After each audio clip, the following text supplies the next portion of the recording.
Hello and welcome. My name is Damian Gordon.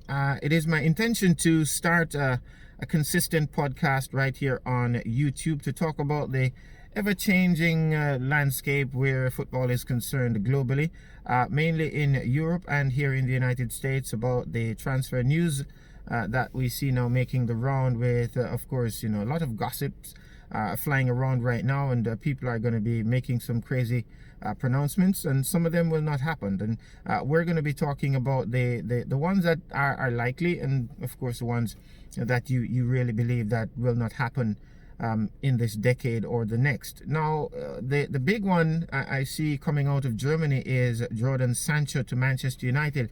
Of course, he's been a very sought after property. Chelsea, Manchester City, Liverpool, and some of the top clubs in Europe all linked with his services. And Borussia Dortmund have been doing pretty well to hold on to him from last season. Many thought that he'd have been through the exit door in Germany. But now we see here in the UK, where the Metro is reporting that he might be on his way to Manchester United. We understand the deal has been agreed in principle, and he could be joining them in the summer. I as a Chelsea fan, I really do hope that's not the case, because I know that Frank Lampard also had interest in the young Englishman, and it would have been interesting to see him link up with Frank Lampard and the Chelsea charges, because we see that Lampard, like Ole Gunnar Solskjaer, it must be said, really do give the youngsters an opportunity to shine. But I think that the project that Lampard is shaping at Stamford Bridge would be something of a better fit for Jadon Sancho. Very creative player, very technically sound, and I think that he would fit really well into the Chelsea system. But that's left to be seen if he has joined Manchester United. I think the league will be better off for him coming to the English Premier League, and there are some who would love to see him in a Manchester United colour. I certainly would love to see him in the blue of Chelsea. Talking about a player in the blue of Chelsea, Philippe Coutinho, the former Liverpool star, went to Barcelona, struggled big time. He was moved on to Germany, to Bayern Munich on a season-long loan, and we understand that he could be making his way back to England via Stamford Bridge, and that's certainly good news to the ears of a lot of Chelsea fans. Some might think that he doesn't fit into Frank Lampard's setup, but as a Chelsea fan, I do believe that there is space in the squad for Philippe Coutinho. He would be an upgrade in the area out on the flanks. He's also able to, in my view, to play in that number 10 role.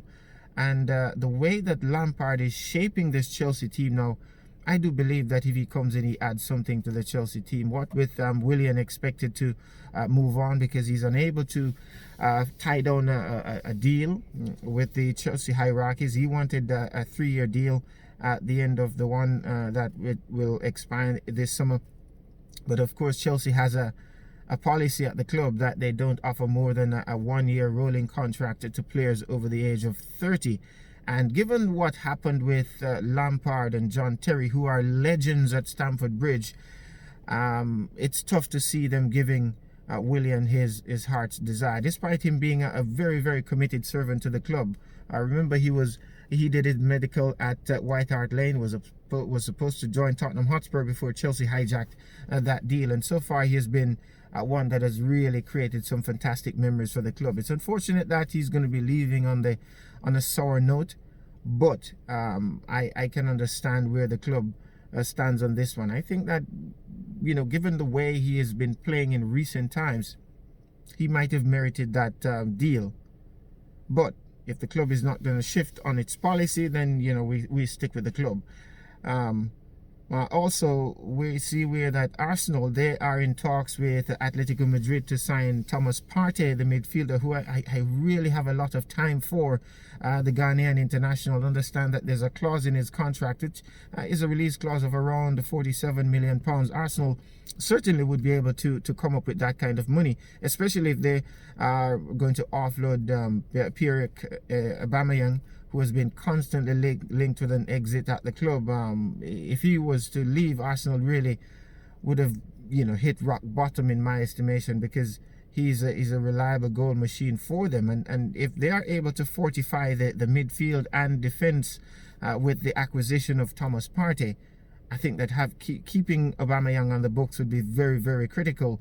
One player also on the books that I think that the club needs to find a way to get the best out of him. I mean, I know that Mikel Arteta has been talking about that, and that is Nicolas Pepe. And if Arteta is able to get the best out of him and bring in somebody like Thomas Partey, who knows? Arsenal could just very well be a contender for a place in the top 4 next season. But if they allow Aubameyang to leave, then all of that getting Partey is just going to be cancelling out the good work in the transfer market. Liverpool in particular as well, they brought in Minamino last year, and I think that if he's able to assimilate well into this squad, I don't think Liverpool is going to be needing to do a lot in the transfer market. If that is, they're able to keep hold of Mohamed Salah and Sadio Mane, who continue to be on the radars of Real Madrid. And you know, when Real Madrid they come calling, it's sometimes very difficult to say no. I mean, the players find it hard to resist the temptation of playing as a Galactico.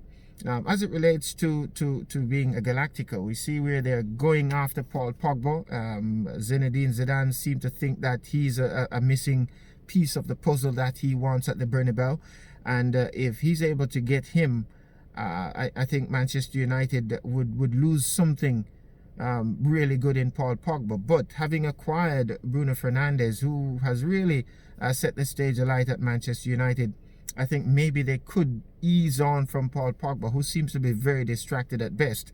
And maybe it would be in everybody's interest to move on Paul Pogba, especially if they're able to do a deal for either Jack Grealish from Aston Villa or Maddison at Leicester City.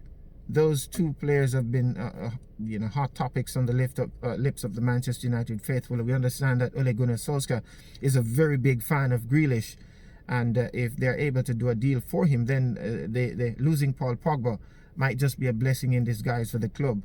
And but keeping him really wouldn't hurt either, if they're able to get him to really focus on doing what's best, and that's playing football. But we're going to be talking a lot about all the transfer news. This was just a quick summarization, and I really do hope that you'll be joining me here on my YouTube channel. It's going to be a different setting the next time you come in.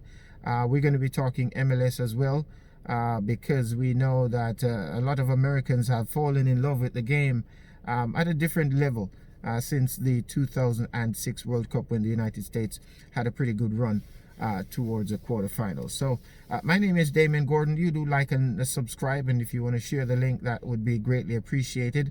And tell somebody about it. Drop a comment, tell me what you'd like to see us talk about, who are the players you like in your club, and where would you want to see some of the players in Europe end up. Of course, as well, Manchester City, they have been banned from the Champions League. Will that hold up when they challenge in the Court of Arbitration for Sports? It's an interesting dynamic, because Manchester City rather, their hierarchies seem to be convinced that they will have this punishment that was imposed on them by UEFA overturned in the Court of Arbitration for Sport. Talk to us about it. Drop a comment below, as I said, and let's get after the discussion. All right, thanks very much.